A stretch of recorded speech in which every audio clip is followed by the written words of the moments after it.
Uma lúcida análise sobre os acontecimentos políticos com Henrique Prior.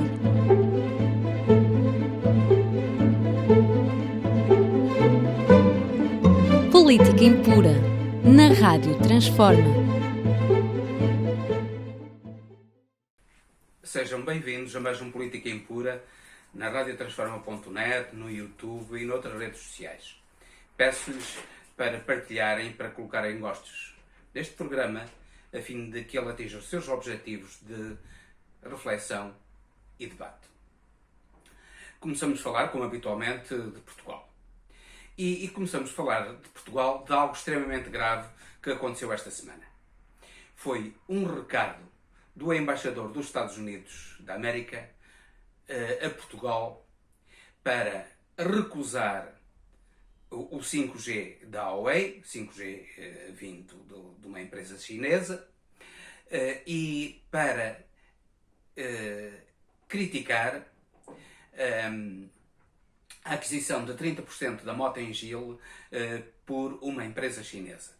Simultaneamente, por dizer que o alargamento do Porto de Sines deve ser levado a cabo sem os chineses, sem qualquer empresa chinesa, como neste momento, aliás, acontece. Há uma empresa chinesa que já tem uma parte substancial do Porto de Sines, que será certamente o maior porto de águas profundas da Europa. Ora, é absolutamente inaceitável essa intromissão dos Estados Unidos na vida portuguesa. Afinal de contas, os Estados Unidos, que se dizem campeões do liberalismo económico, aquilo que eles querem é um protecionismo económico que os favoreça. E o liberalismo é bom desde que eles próprios sejam beneficiados com o liberalismo. Se forem prejudicados, o liberalismo é mau. E então, artificialmente, recusou a concorrência, até porque é reconhecido que o 5G da Huawei é mais barato e muito mais eficiente do que o 5G americano.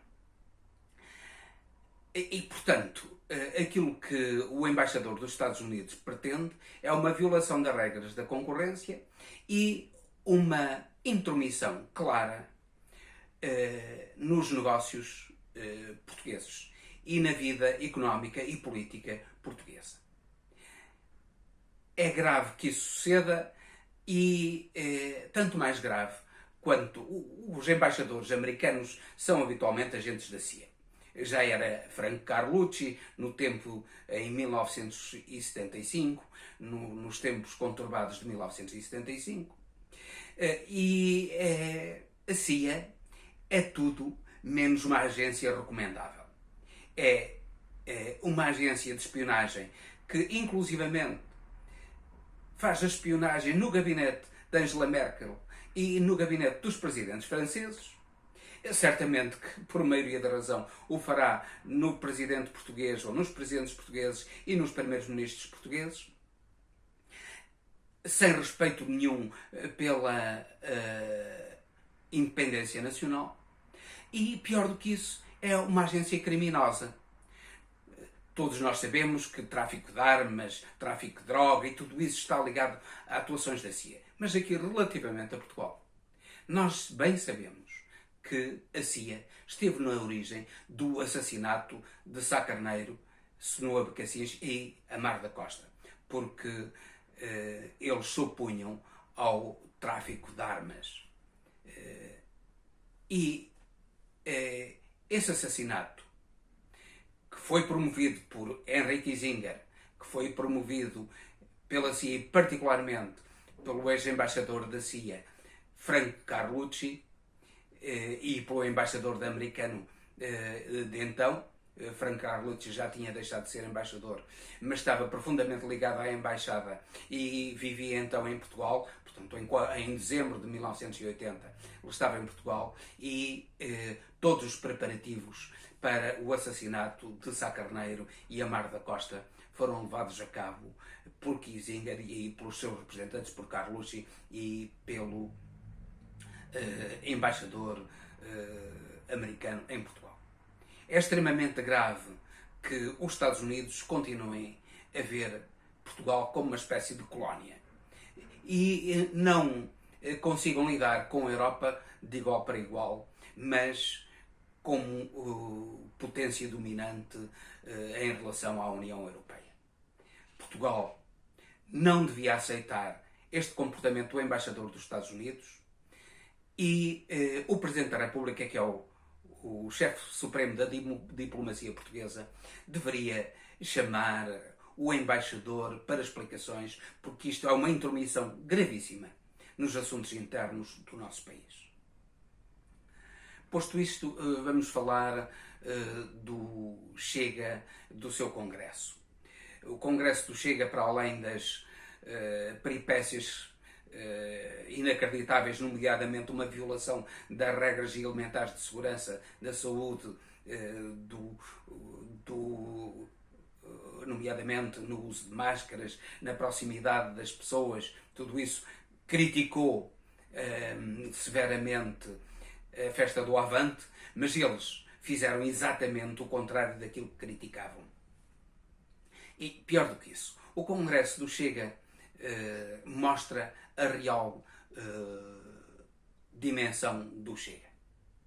Mostra, com a sua proposta de retirar os ovários às mulheres que tivessem abortado, mostra até que ponto ele pretende que a justiça portuguesa e Portugal regresse ao primitivismo medieval.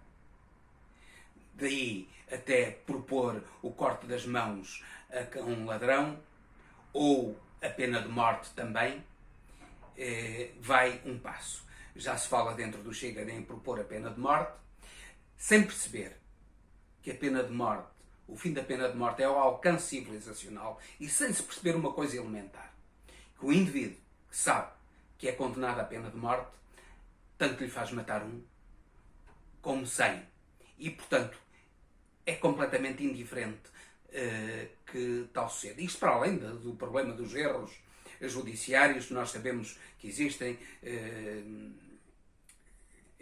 portanto, com o perigo de condenar à morte um inocente, mas não é isso só.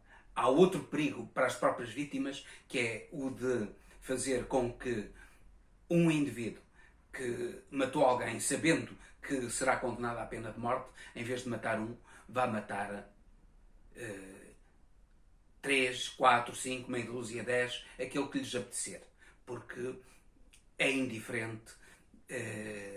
Os efeitos do seu crime são completamente indiferentes se for um ou 10 os assassinados por um criminoso. O Chega ainda não percebeu essa realidade que a história ensinou à humanidade e não percebeu aquilo que são os direitos humanos. E a sua perigosidade é algo que o país deve levar a sério. É gente má, mentirosa, é o cano de esgoto deste país, acolheu-se no Chega. Repare-se, recentemente Mariana Mortágua no Parlamento fez uma intervenção em que mostrou até que ponto os principais dirigentes do Chega estão intimamente ligados à corrupção. Que se financiaram, se eram agentes do GES, tudo aquilo que representou a pior atuação do GES, todas as fraudes do GES, os dirigentes máximos do Chega estiveram lá. O financiamento do Chega, feito em grande parte através do Banco Espírito Santo ou daquilo que resta do Banco Espírito Santo. E, para além do já conhecido financiamento americano, que vem por vias também ilegais. Bem fez Mariana Mortágua em levantar o problema e mostrar até que ponto o Chega está a ser financiado ilegalmente e é sujeito às sanções legais, nomeadamente sanções criminais, por atos que tenha praticado. E daqui passamos para a França, passamos particularmente para o ataque, mais uma tentativa de ataque, um esfaqueamento à entrada do Charlie Hebdo, e mais uma vez percebemos que o radicalismo muçulmano, o fanatismo, continua a agir e a procurar cometer os seus crimes. A Europa não pode deixar de continuar alerta contra este fanatismo religioso. Aliás, o fanatismo religioso que não existe só no Islão, existe também no próprio cristianismo. Ainda agora existe no cristianismo aquilo que, por exemplo, Donald Trump mostra, e Bolsonaro mostra também, é um aparente fanatismo religioso, dizendo que o mundo está a abdicar de Cristo. Aquela gente, os Trump, os Bolsonaro e os evangélicos e neopentecostais, toda essa gente que invoca Cristo, nós percebemos que o Cristo deles é o bezerro de ouro do dinheiro.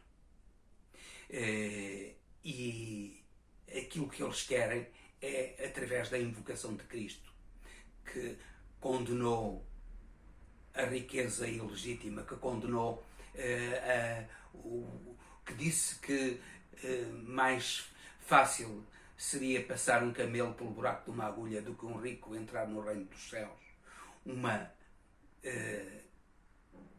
crítica assintosa à riqueza desmesurada que tem como contrapartida a pobreza e a miséria de muitos, pois esses indivíduos, estilo Bolsonaro e Trump e os que o rodeiam, eles são os filisteus que invocam Cristo e, no fundo, aquilo que eles querem é o dinheiro.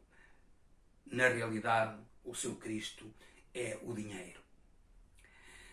E para manter o poder e o dinheiro, Trump, que há indicações de que quando chegou à presidência estava tecnicamente falido, ele está a usar a presidência em benefício próprio.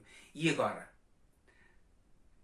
depois de um ex-conselheiro seu ter dito que Trump não devia reconhecer os resultados eleitorais se lhes fossem desfavoráveis, é agora ele próprio a dizer que não reconhecerá os resultados eleitorais se lhe forem desfavoráveis. Trata-se de um autêntico golpe de Estado, no fundo, um crime contra a democracia que as instituições criminais americanas deveriam julgar. Os próprios republicanos e o presidente do Senado já vieram contra Trump dizer que isso era completamente inadmissível e que ele não poderia agir desse modo.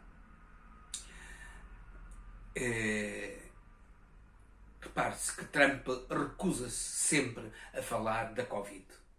Ele que demonstra uma arrogância enorme em todo o seu comportamento, não usando máscara e incentivando o não uso de máscara. Ele que mostrou uma incompetência total para lutar contra a pandemia, que já vai nos 170 mil mortos nos Estados Unidos da América. Ele quer a todo custo permanecer no poder, quando demonstrou ao longo destes anos de mandato que na realidade é uma desgraça para a América e uma desgraça para o mundo livre. Outra desgraça para o mundo livre e para o Brasil é Bolsonaro. Aqui também entra o cinismo, a mentira e a apetência pelo dinheiro, que é característica destas seitas pentecostais e neopentecostais que prometem apartamentos no céu aos desgraçados, a quem sacam o dízimo e o trízimo.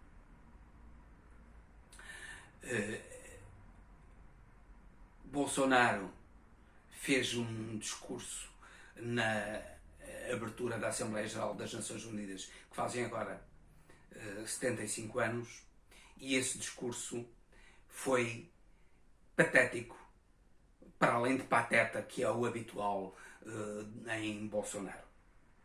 Ele começou por dizer que o Brasil estava a enfrentar muito bem a pandemia. O Brasil, que é o país que mais infectados tem por milhão de habitantes no mundo, já vai nos cerca de 150 mil, já se aproxima dos 150 mil. Ele diz que é o país que um dos países que mais eficazmente tem lutado contra a pandemia. Continuou a falar da cloroquina, que sabe que não é um medicamento eficaz para combater a Covid, mas é um medicamento que é capaz de fazer bons negócios para os amigos e financiadores de Bolsonaro. Ele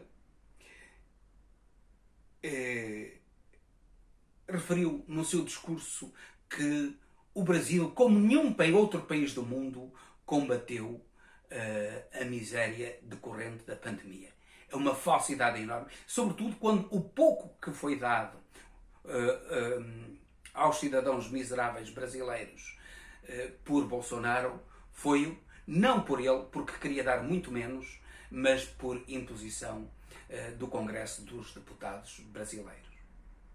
E essa imposição contra as propostas de Bolsonaro, a imposição do Congresso dos Deputados, ele reivindica como um triunfo seu, quando foi contra a sua vontade que isso foi levado a cabo. Ele continua a dizer que há uma assistência aos pobres e aos indígenas como nunca houve. Quando a miséria graça no Brasil, cada vez mais grave, as classes médias estão a ser dizimadas e os indígenas estão a ser dizimados, não só pela doença, pela Covid levada pelos pastores, nomeadamente aqueles que pretendem cristianizar, como pretende Bolsonaro, que levar a ideologia neopentecostal aos indígenas brasileiros, levá-la à força, e que aquilo que fazem é levar as doenças para os indígenas brasileiros que não têm resistências para as doenças que os brancos para lá levam. Para além dos assassinatos, da destruição do hábito natural dos indígenas brasileiros, dos índios na Amazónia, tudo isso nós sabemos que está a levar a cabo. E ele diz que, pelo contrário, está a defender os indígenas, quando nós sabemos que lhe está a retirar terras para o agronegócio, lhe está a retirar terras para o garimpo.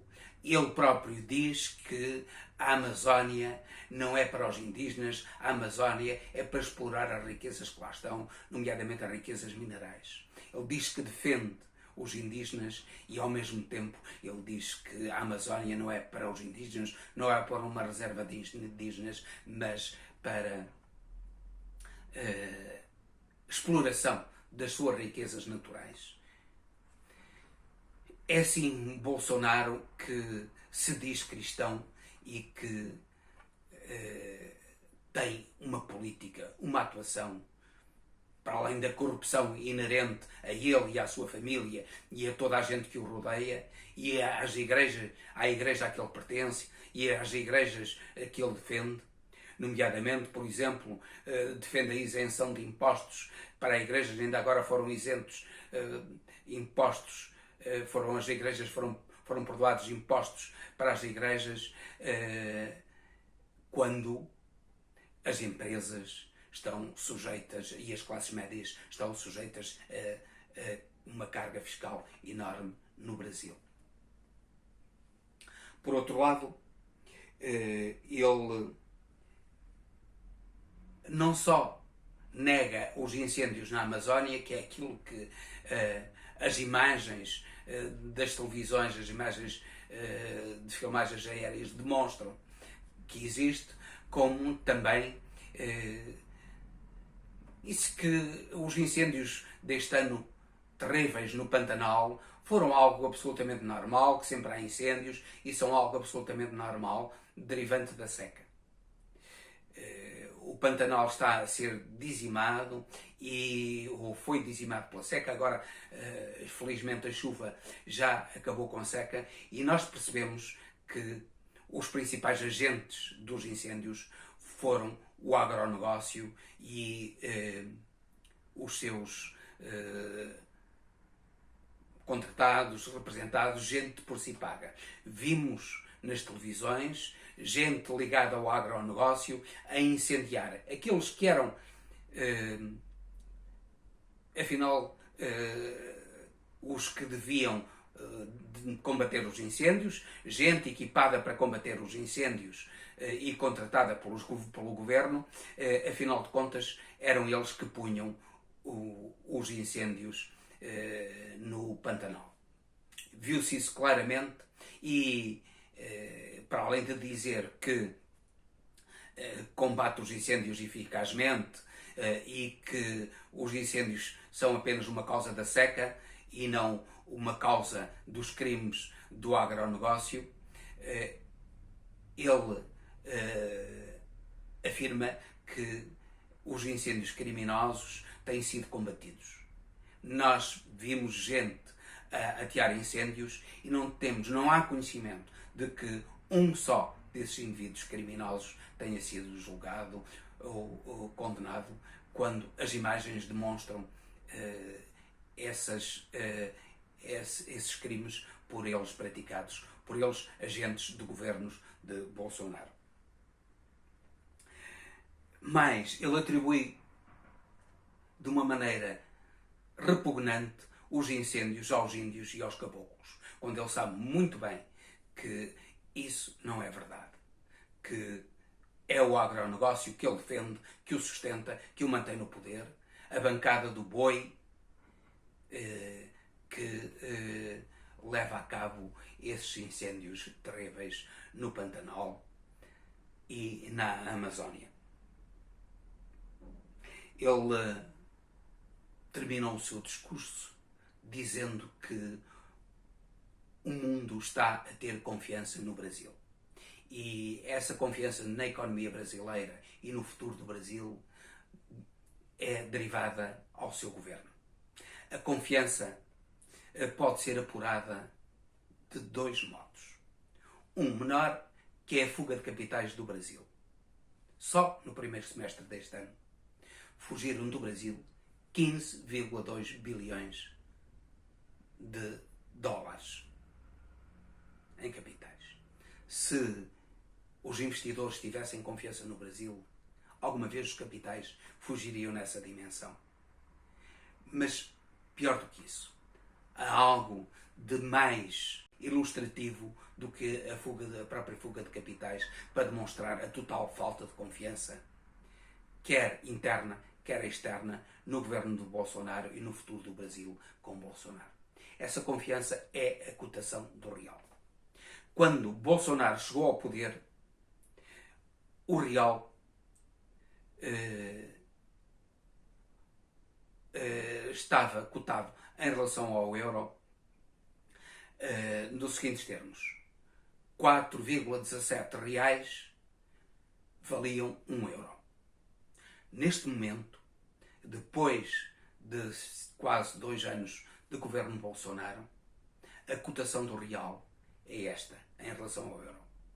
São necessários 6,47 reais, hoje são necessários 6,47 reais para adquirir 1 euro. Isto é, em cerca de 2 anos, ainda não chegaram a 2 anos, mas em cerca de 2 anos, o real, a moeda brasileira, perdeu 40% do seu valor. Esta é a confiança que o mundo tem, o mundo e os brasileiros têm na economia brasileira e no governo Bolsonaro. E esse indivíduo, absolutamente repugnante, em todos os sentidos, ignorante e repugnante, continua a alardear os triunfos do seu governo. E, infelizmente, parece que 35% dos brasileiros ainda acreditam nele. Vamos a ver o que vai ser o futuro do Brasil com Bolsonaro, porque se não se livrar desse indivíduo ignorante e repugnante que envergonharia qualquer país decente, se o não fizer, o futuro do Brasil estará gravemente comprometido. E com isto termino, despedindo-me com amizade até ao próximo Política Impura, na radiotransforma.net, no YouTube e no Facebook e noutras redes sociais, pedindo-lhe que subscrevam no YouTube o canal da radiotransforma.net para verem estes e outros excelentes programas nesta nossa rádio online, e que partilhem e coloquem gostos neste programa a fim de que ele atinja os seus objetivos de reflexão e debate.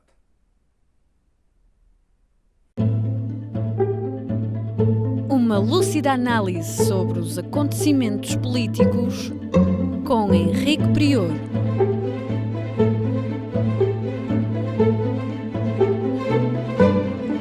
Política Impura, na Rádio Transforma.